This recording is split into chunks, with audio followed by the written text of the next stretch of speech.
Assalamualaikum.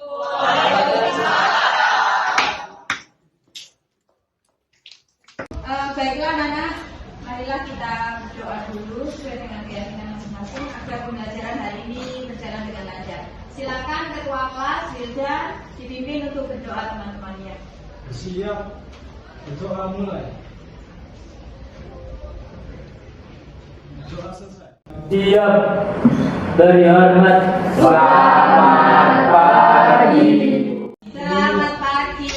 Sebelum memulai pelajaran saya absen dulu ya. Fakih? Oke. Novi? Eka Liana? Oke. Putra Aji? Oke.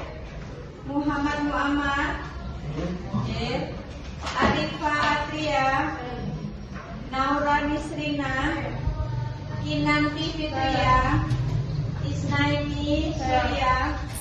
Ada yang tidak masuk hari ini? Siapa? Ayo.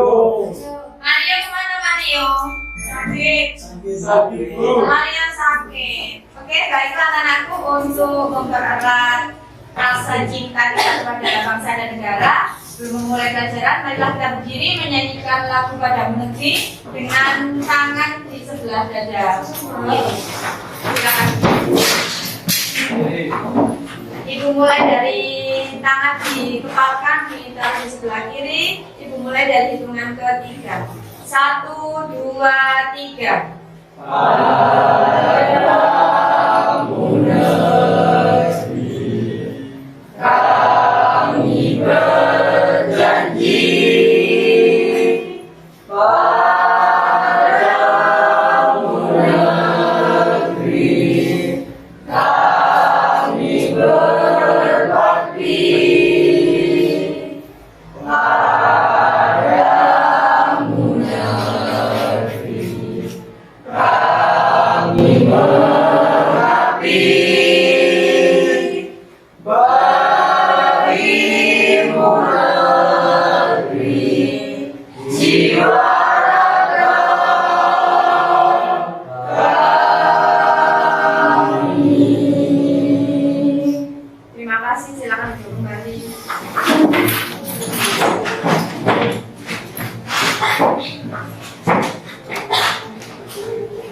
Baiklah anakku, kali ini tema kita akan membahas masalah kecelakaan ya. Yang sebelumnya kita sudah mempelajari apa itu kebutuhan dan keinginan ya di minggu kemarin. Inti masalah ekonomi yang akan kita pelajari hari ini. Sebelum kita masuk ke inti masalah ekonomi, dijelaskan mengenai profil pelajar Pancasila ya. Kita semua tahu bahwa kita ini adalah pelajar Pancasila ya. Bagaimana relevansinya terhadap profil pelajar Pancasila? Yang pertama, kalian harus dituntut mandiri ya. Harus mandiri itu sebagai dimensi utamanya, dan kita harus regulasi diri ya sebagai elemennya. Bagaimana regulasi dirinya? Menunjukkan inisiatif dan bekerja sama dan juga bekerja secara mandiri ya. Kemudian yang kedua, kalian dituntut untuk bernalar kritis ya. Bagaimana kalian harus memperoleh dan memproses informasi dan gagasan ya. Itu sebagai elemennya. Bagaimana kalian harus mampu mengidentifikasi, mengklarifikasi dan mengolah informasi dan gagasan ya. Itu sebagai subelemennya. Kemudian sebagai profil Pancasila, pelajar Pancasila, kalian dituntut untuk menjadi anak yang kreatif, betul, menghasilkan gagasan yang original, gitu ya. Itu jelas ya profil pelajar Pancasilanya. Kemudian yang berikutnya, elemen dan capaian pembelajaran kali ini yang pertama ialah, yang pertama kalian harus mampu memahami kelangkaan, skala prioritas, pola hubungan kelangkaan dan biaya peluang, serta mampu mengkomunikasikan hasil penelitian sederhana ya. Sebagai apa? Wujud dari fenomena ekonomi melalui sikap pemanfaatan sumber daya secara efisien dan berkelanjutan ya. Itu elemen yang harus dicapai. Kemudian tujuan pembelajaran untuk hari ini. Yang pertama, kalian harus mampu mendeskripsikan konsep masalah ekonomi, yaitu kelangkaan. Yang kedua, kalian harus mampu menganalisis kelangkaan yang terjadi di Indonesia saat ini. Ya, banyak sekali. Silakan disimak sebentar ya. Masih terjadi di sejumlah daerah. Tidak hanya langka, harga minyak goreng juga masih mahal di atas harga eceran tertinggi yang ditetapkan pemerintah. Kelangkaan minyak goreng masih terus terjadi. Minyak goreng sulit ditemukan di pasar tradisional maupun retail modern, seperti di Kabupaten Polewali dan Sulawesi Barat. Para pedagang mengeluhkan terbatasnya pasokan minyak goreng dari distributor. Kalau masih artinya barang yang kita order tidak pakai masuk. Iya. Banyak warga yang datang mencari. Banyak dan tapi tidak ada masuk. Sehat yang menyebabkan kelangkaan minyak goreng. Liputan Kompas TV. Sudah? Sudah. Sudah dilihat tayangannya? Itu salah satu bentuk fenomena masalah kelangkaan minyak goreng yang bakal terjadi. Mbak Rena ingin tanya, apa sih langka itu? Dari kalimat langka, dari kata langka. Tapi angkat tangan. Iya. Kekurangan. Oke. Ada yang lain? Gibran? Sulit didapatkan. Betul, boleh. Ya, Bunga? Keterbatasan. Ya, betul. Semuanya benar ya. Jadi kelangkaan ini adalah boleh keterbatasan, boleh kekurangan, boleh sulit didapatkan ya. Kemudian faktor-faktor yang menyebabkan terjadinya langka ini nanti kita bahas ya. Oke. Boleh dicatat kelangkaan adalah, silakan. Boleh dicatat. Dari kalimatnya Fakih, Gibran dan Bunga ya, bisa disimpulkan bahwa kelangkaan adalah kondisi pada saat kebutuhan manusia yang tidak terbatas dan tidak diimbangi dengan kemampuan untuk memenuhinya ya, sehingga sulit didapat katanya tadi ya, sulit dicari katanya Gibran tadi ya. Silakan dicatat faktor-faktor yang menyebabkan terjadinya kelangkaan. Yang pertama, pertambahan jumlah penduduk yang tidak diiringi pertambahan jumlah alat pemenuhannya ya. Semakin banyak jumlah penduduk ya, anak tidak dibatasi walaupun sudah ada program COVID, tetapi ya masih banyak saja pertumbuhan ya. Kemudian yang kedua, sumber daya manusia yang kurang maksimal dalam mengelola sumber daya alam ya. Skillnya ya, oleh sebab itu kalian dituntut info untuk like skill itu ya, untuk mampu mengasah skill ya. Supaya apa? Agar kamu bisa mengelola sumber daya alam secara maksimal ya. Itu. Yang ketiga, faktor yang ketiga, alat pemenuhan kebutuhan yang tersedia di alam ini jumlahnya terbatas. Kita tahu bahwa sumber daya alam penghasil minyak bumi dan batu bara ya, itu butuh waktu berjuta-juta tahun untuk menghasilkan ya, untuk menjadi sebuah minyak itu kan butuh waktu dan proses yang lama, sedangkan penggunaannya cepat sekali ya. Kita bahan bakar padahal membuatnya butuh waktu yang lama ya. Oleh sebab itu kebutuhan yang di alam ini sangat terbatas ya. Kemudian yang keempat, faktor yang menyebabkan kelangkaan ada bencana alam ya. Yang baru-baru ini apa bencana alam? Seperti itu ya, tetangga kita ya, Timur Buka, di Probolinggo. Terasa nggak di sini? Enggak. Terasa sebetulnya.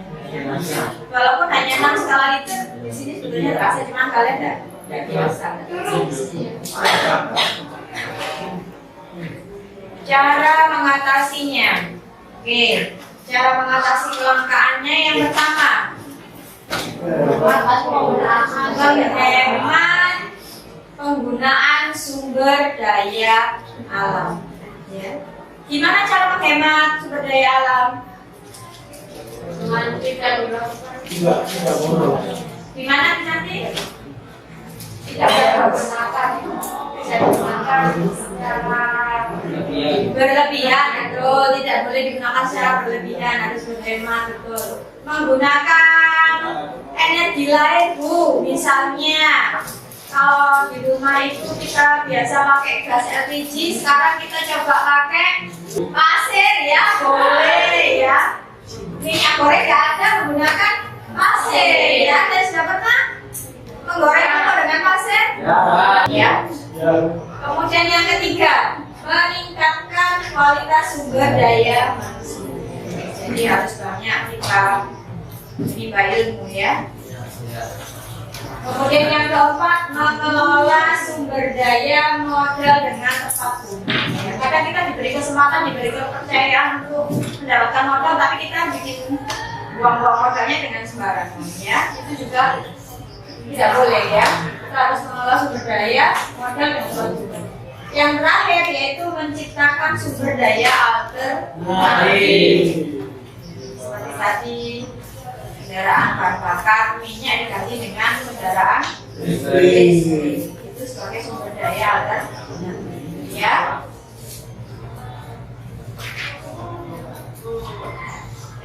Nah, untuk menguji pemahaman kalian, ya, sekarang saya minta kalian bentuk kelompok, 4 kelompok. Silakan dipilih temannya sendiri yang menurut kalian sesuai dengan apa namanya, gaya belajar kalian sendiri-sendiri, ya, yang sudah cocok dengan hati kalian masing-masing. Saya tidak memilih. Silakan bentuk 4 kelompok. Berarti satu kelompok terdiri dari 4 atau 5 anak, ya. Kemudian saya beri gambar kegiatan, ya, LKPD saya bagikan. Di situ ada beberapa masalah. Silakan kalian diskusikan. Bisa kira-kira? Ya.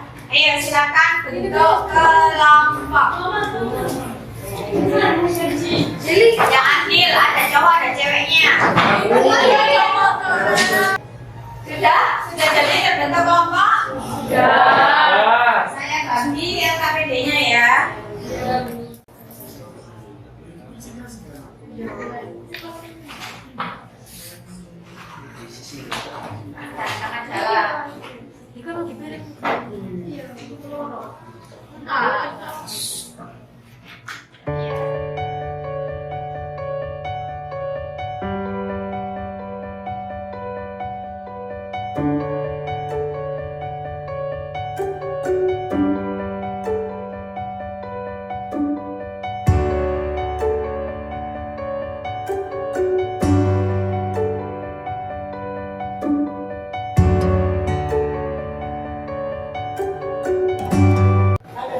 Anak-anak, sudah selesai diskusinya?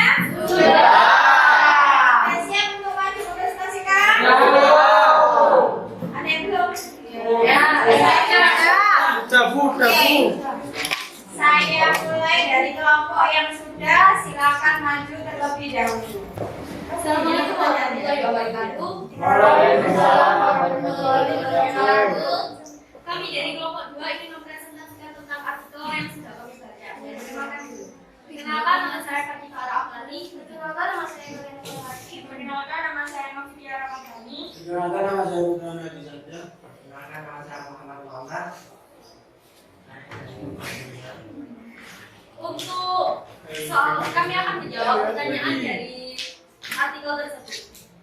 1. Berdasarkan artikel di atas, apa yang menjadi esensi utama dari permasalahan di atas? Kenapa minyak goreng? Karena ekspor yang bahan baku minyak sawit yang tidak terkontrol. Yang B, kenapa terjadi polemik kelangkaan minyak goreng masyarakat? Karena disebabkan ekspor minyak goreng yang berlebihan oleh pemerintah dan tidak melihat kondisi rakyat yang minyak goreng. Apa saja dampak yang akan dirasakan oleh masyarakat dengan adanya praktek mafia minyak goreng tersebut? Ada 3 contoh. 1. Menyebabkan ketidakstabilan ekonomi di masyarakat. 2. Terjadi kericuan akibat masyarakat yang berebut minyak goreng.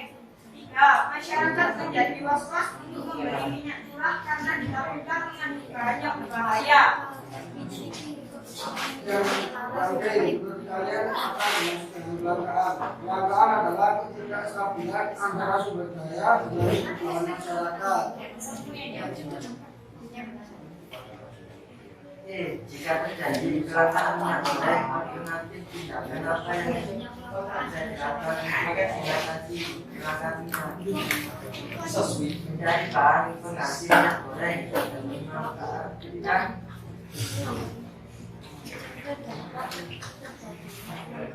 memanfaatkan memanfaatkannya dengan baik. Sekian dari kami, ada yang mau bertanya Kak? Oke. Kelompok 1 silakan. Apa sih peran pemerintah dalam mengatasi masalah kelangkaan minyak goreng tersebut? Di sini jawab, untuk mengatasi kelangkaan tersebut, pemerintah bisa menyiapkan skema subsidi minyak goreng curah. Jadi masyarakat lebih bisa menghadapi kelangkaan tersebut dengan membeli minyak yang lebih murah. Terima kasih. Sudah jelas, Satria? Sudah jelas. Jawabannya, maaf. Ada yang lagi? Kalau tidak ada yang ditanyakan lagi, sekian dari kami. Assalamualaikum warahmatullahi wabarakatuh. Waalaikumsalam warahmatullahi wabarakatuh. Semuanya, sebelum mengakhiri pembelajaran kita ya, mari kita refleksi dulu ya. Apa itu kelangkaan? Berarti kelangkaan adalah Ketidakstabilan kondisi ketidakstabilan antara sumber daya dan kebutuhan masyarakat. antara sumber daya dengan kebutuhan manusia yang tidak terbatas dan tidak diimbangi oleh kemampuan untuk memenuhinya. Jadi itulah kelangkaan. Kita refleksi dulu. Bagaimana pembelajaran hari ini?